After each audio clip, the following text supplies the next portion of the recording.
Quando a ansiedade paralisa, como aliviar a preocupação, como aliviar aquela angústia diante dessa ansiedade? Queria dizer para você, os pensamentos ficam acelerados, o nervosismo ele aumenta e tentar fazer qualquer coisa se torna exatamente isso, uma frustração imensa. Em determinadas situações, ou até mesmo dependendo do nível e do tipo da sua ansiedade, quero dizer para você, ela pode sim te paralisar. Ela pode incapacitar você de fazer suas tarefas, principalmente tarefas simples do dia a dia, como conversar com alguém, ou então você executar o seu trabalho. É preciso você buscar ajuda quando acontecer isso, e é preciso buscar ferramentas que possam ajudar você a aliviar essa preocupação. Se você sofre com essa ansiedade, bom, e se você sabe que ela pode te esgotar emocionalmente e também privar você de tarefas do seu dia a dia, do seu cotidiano, em alguns casos, quero dizer isso, procure ajuda. Isso não quer dizer que está tudo perdido se você sofre com essas ansiedades. É possível fazer algo para, enfim, desfrutar uma vida tranquila, estar na sua melhor versão, para você ter mais saúde. E é isso que eu quero dizer para você nesse vídeo.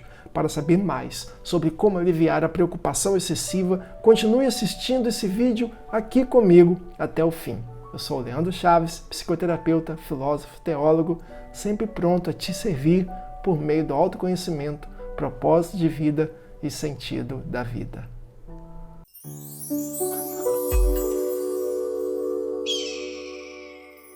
Então eu volto aqui a um tema que já foi explorado por mim várias vezes nas live terapias de segunda-feira. Aprender a gerir a ansiedade e os seus ataques de pânico. Bom, continua sendo um tema que sempre interessa para todos nós. Muitas vezes as pessoas me pedem, por perguntas, quando me encontram, Leandro, me dê conselhos de como lidar com esses problemas de ansiedade. E aí eu quero dizer para você de duas coisas, ansiedade e ataque de pânico. Eles estão ligados, mas preste atenção, eles não são a mesma coisa. Por quê? Os ataques de pânico ocorrem quando os níveis de ansiedade excedem um determinado nível. E aí, o que acontece? Existe a ansiedade no seu nível normal, existe também a ansiedade enquanto distúrbio ou transtorno, quando ela excede esse nível normal, e existe a ansiedade, que é o ataque de pânico, ou seja, quando os níveis de ansiedade patológica se excedem mais do que o normal, começamos a ter essa síndrome do ataque de pânico. Então o ataque de pânico, ele acaba sendo um surto abrupto, que acontece em minutos e, dependendo do caso, em segundos, que é causado por um medo muito intenso ou um desconforto de alguma coisa que você tem também que vem intensamente. Temos a situação do agorafobia, né? Agorafobia, que é aquele medo de ficar em lugar onde tem pessoas reunidas e nesse lugar você não consegue, talvez, se escapar facilmente, né? A palavra ágora vem do grego e significa um lugar público, praça pública, significa um lugar público, praça pública, onde as pessoas se reuniam para fazer os seus eventos.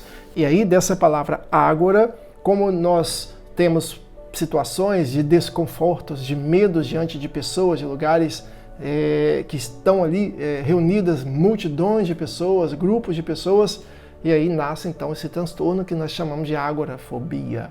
Isso acontece muito, e isso pode startar sim uma síndrome do pânico.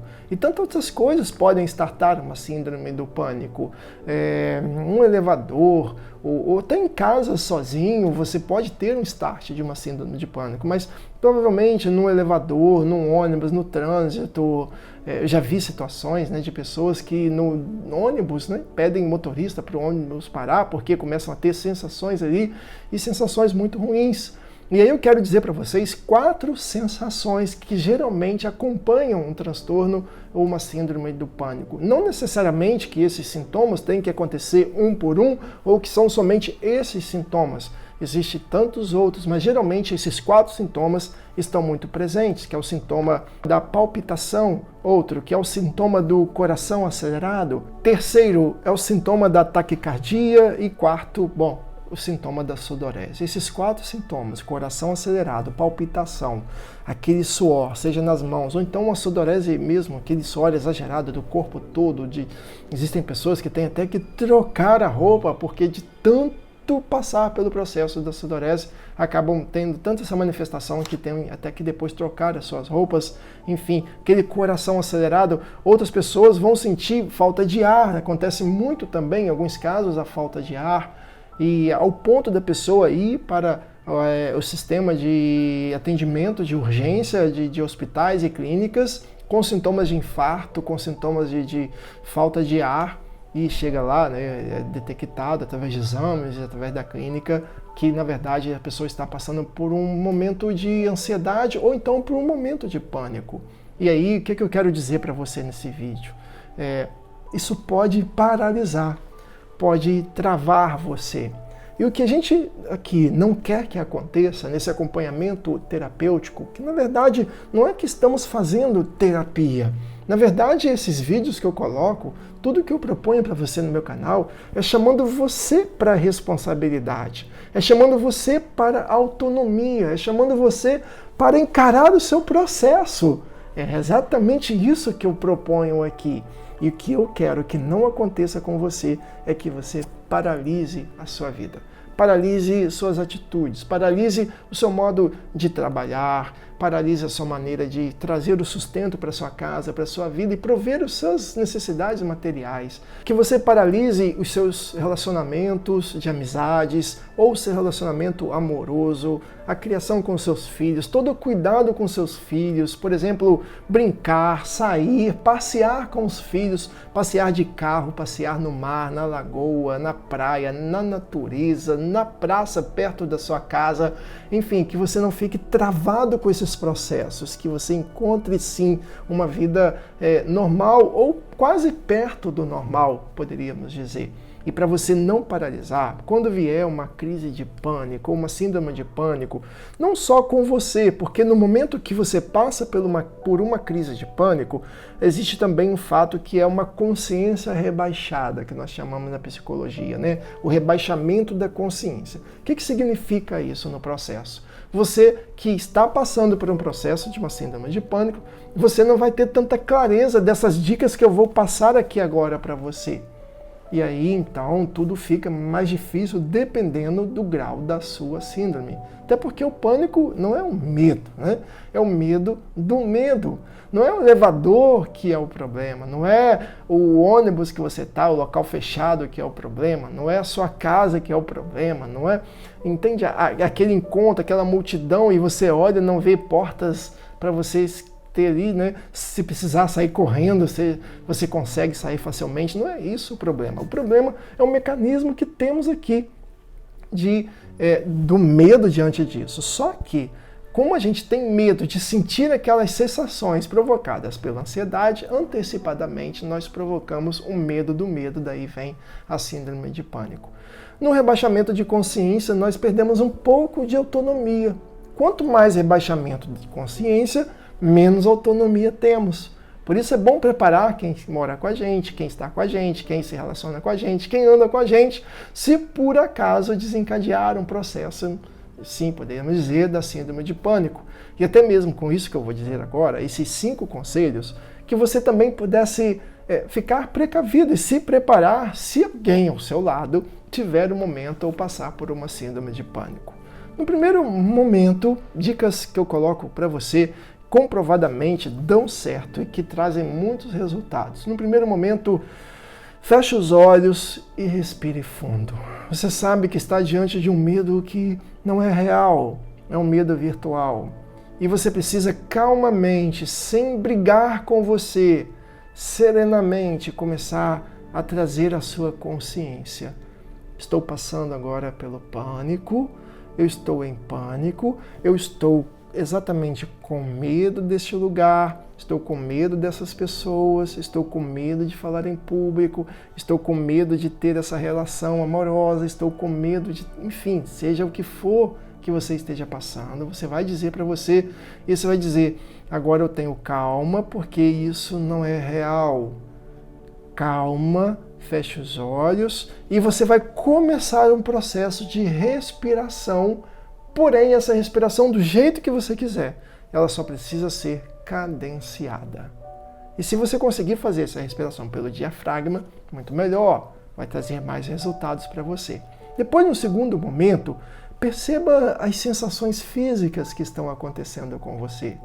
Comece a como que olhar essas sensações físicas. Comece a olhar as mãos suando, começa a sentir o seu coração ficando mais acelerado, começa a perceber que você está ficando com falta de ar, sem se apavorar.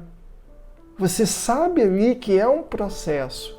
Vai doer um pouco, vai ser um pouco difícil, dependendo do grau, pode ser que você precise ali de muitas ajudas naquele momento, mas eu sei que talvez, dependendo do seu caso, pode ser, e eu acredito que é possível você ficar percebendo o que está acontecendo com você.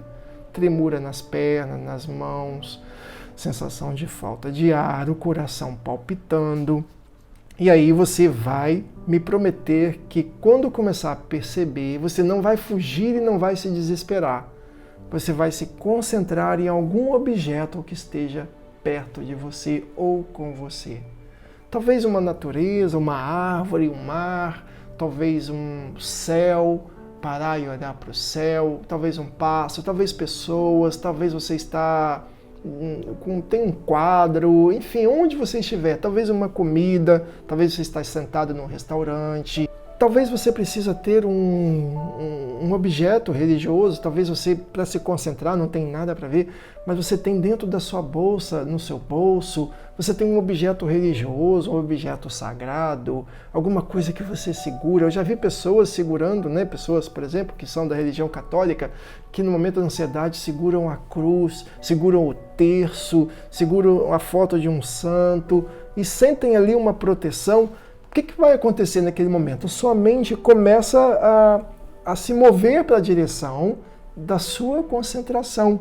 Por fim, lembra também de alguma coisa ou algum local que vai trazer para você felicidade.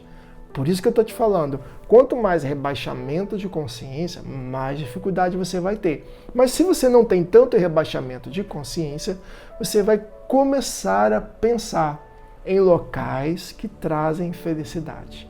E se você tiver com alguém que está no momento de pânico do seu lado, você vai ter essas atitudes com ela. Feche os seus olhos calmamente. Olha, perceba as suas sensações. Olha só, sua mão está suando, você está com falta de ar. Mas vai respirando.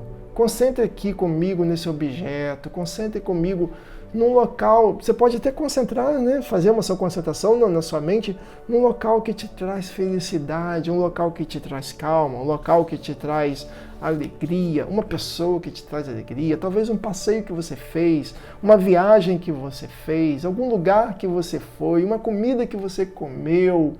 Tente se imaginar, se você gosta de cozinhar, tente imaginar você fazendo uma comida, uma receita para pessoas que você ama. Se você toca algum instrumento, tente imaginar você tocando aquele instrumento, fazendo um concerto. Eu, por exemplo, a minha vocação é ser professor, ser psicoterapeuta, e aí se fosse comigo eu iria me imaginar fazendo uma aula maravilhosa para os meus alunos, e aí você, enfim, queria dizer, com essas atitudes você consegue rapidamente entrar no processo de controlar e não se paralisar no momento da ansiedade ou de uma síndrome do pânico. Ajuda também algumas coisas materiais, por exemplo, um óleo essencial, para quem gosta, né?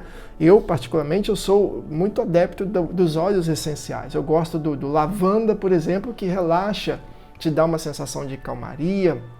Só que o óleo essencial, claro, não é aquele efeito instantâneo em você, né? Ele acontece muito a longo prazo, mas ajuda também, né? Ter um bom óleo, uma boa marca, isso vai ajudar também você a controlar esses momentos de ansiedade. E agora, finalizando esse vídeo, eu queria dizer para você, aprenda a descobrir, entre num processo de compreensão do que liga a sua ansiedade e as suas preocupações. É claro que a ansiedade depende de muitos fatores, principalmente fatores patológicos, fatores físicos, DNA, tanta coisa, genética, muitas situações poderiam trazer para nós um processo de ansiedade. Mas na maioria das vezes nós sabemos, é um excesso de preocupação. É um excesso talvez de tarefas, excesso de falta de tempo, excesso desse mundo tão automatizado que nós estamos vivendo e que trazem para nós os índices, talvez um dos maiores índices de todos os tempos de pessoas com ansiedade, principalmente o Brasil, né, um país mais ansioso do mundo, ele quase que dobra a média, né, mundial das pessoas ansiosas. Enquanto a média mundial está na faixa de 3% da população, o Brasil já quase, né, isso antes da pandemia, quase 7% das pessoas passam por ansiedade. Então começa a entender, a compreender a ligação que existe da sua ansiedade com as suas preocupações. E agora, falando de um jeito muito rápido, né? Mas futuramente a gente vai encontrar um momento que eu vou te ensinar isso com mais calma, com mais profundidade. Como entender, como fazer essa ligação nas minhas preocupações com a ansiedade. E mais importante, como descobrir que preocupações. Mas, enfim, faça isso. Coloque isso em prática. Depois eu queria dizer para você 3 coisas muito importantes para você não paralisar a sua vida diante da ansiedade. Primeiro, monitore os seus pensamentos. Segundo, faça atividade física. Terceiro, pratique a meditação. Acho que eu vou até colocar aqui para você um 4º ponto que para mim não pode faltar nesse momento que você está diante de uma ansiedade ou de uma síndrome de pânico ou de um processo de angústia e você não quer paralisar a sua vida por isso. E eu diria, nesse momento é importante você encontrar o seu propósito. Quem encontra um propósito, quem encontra o porquê dessa vida, quem sabe a missão que tem nessa vida, encontra meio que o caminho da estabilidade. Seja na área do trabalho, seja na área do amor, seja no relacionamento amoroso, não, seja também num relacionamento com os seus filhos, seja através de um trabalho voluntário, seja cuidar de um animal, de um pet, de cuidar de plantas, enfim. O importante é que você encontre o seu propósito. Porque quando vier o estado de ansiedade, da preocupação exagerada, quando você começar a passar por esses sintomas, quando vierem as notícias da vida que a gente não gosta e se confrontar com aquilo que nós queremos e a gente vê que deu conflito, você vai ter o seu propósito para canalizar essa energia e não sofrer tanto com essas preocupações.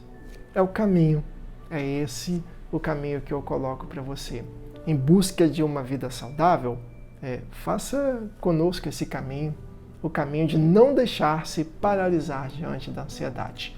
E de tudo não deu certo, nós vamos buscar a terapia, vamos buscar o acompanhamento médico, vamos buscar a ajuda dos fármacos, vamos buscar o profissional que vai fazer conosco esse trabalho.